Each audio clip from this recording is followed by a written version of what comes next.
भीष्म प्रतिज्ञा। तेजस्वी पुत्र को पाकर राजा प्रफुल्लित मन से नगर को लौटे और देवव्रत राजकुमार के पद को सुशोभित करने लगे। 4 वर्ष और बीत गए। एक दिन राजा शांतनु यमुना तट की ओर घूमने गए तो वहां अप्सरा से सुंदर एक तरुणी खड़ी दिखाई दी। तरुणी का नाम सत्यवती था। गंगा के वियोग के कारण राजा के मन में जो विराग छाया हुआ था वह इस तरुणी को देखते ही विलीन हो गया। उस सुंदरी को अपनी पत्नी बनाने की इच्छा उनके मन में बलवती हो उठी और उन्होंने सत्यवती से प्रेम याचना की।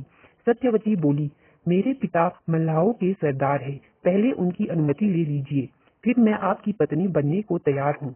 राजा शांतनु ने जब अपनी इच्छा उन पर प्रकट की तो केवटराज ने कहा, आपको मुझे एक वचन देना पड़ेगा। राजा ने कहा, जो मांगोगे दूंगा, यदि वह मेरे लिए अनुचित ना हो। केवटराज बोले, आपके बाद हस्तिनापुर के राज सिंहासन पर मेरी लड़की का पुत्र बैठेगा। इस बात का आप मुझे वचन दे सकते हैं? केवटराज की शर्त राजा शांतनु को नागवार लगी, किंतु गंगासूत को छोड़कर अन्य किसी को राजगद्दी पर बैठाने की कल्पना तक उनसे ना हो सकी। निराश मन से वह नगर की ओर लौट आए। किसी से कुछ कह भी ना सके, पर चिंता उनके मन को कीड़े की तरह कुतर कर खाने लगी। देवव्रत ने देखा कि उसके पिता के मन में कोई ना कोई व्यथा समाई है। एक दिन उसने शांतनु से पूछा, पिताजी, संसार का कोई भी सुख ऐसा नहीं है जो आपको प्राप्त ना हो, फिर भी इधर कुछ दिनों से आप दुखी दिखाई दे रहे हैं। आपको किस बात की चिंता है? यद्यपि शांतनु ने गोलमोल बातें बताई, फिर भी कुशाग्र बुद्धि देवव्रत को बात समझते देर ना लगी। उन्होंने राजा के सारथी से पूछताछ करके उस दिन केवटराज से यमुना नदी के किनारे जो कुछ बातें हुई थी उनका पता लगा लिया।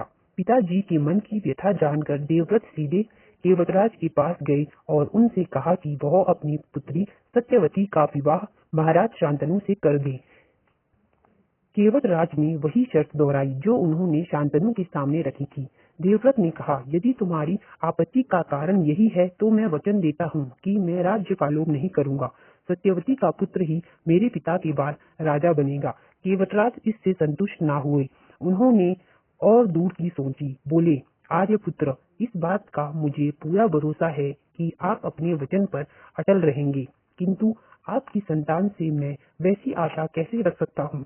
आप जैसे वीर का पुत्र भी तो वीर ही होगा। बहुत संभव है कि वह मेरी नाती से राज्य छीनने का प्रयत्न करे। इसके लिए आपके पास क्या उत्तर है? केवटराज का प्रश्न अप्रत्याशित था। उसे संतुष्ट करने का यही अर्थ हो सकता था कि देवव्रत अपने भविष्य का भी बलिदान कर दे, किंतु पितृव्रत देवव्रत इससे जरा भी विचलित नहीं हुए। गंभीर स्वर में उन्होंने यह कहा, मैं जीवन भर विवाह नहीं करूंगा, आजन्म ब्रह्मचारी रहूंगा। मेरे संतान ही ना होगी, अब तो तुम संतुष्ट हो?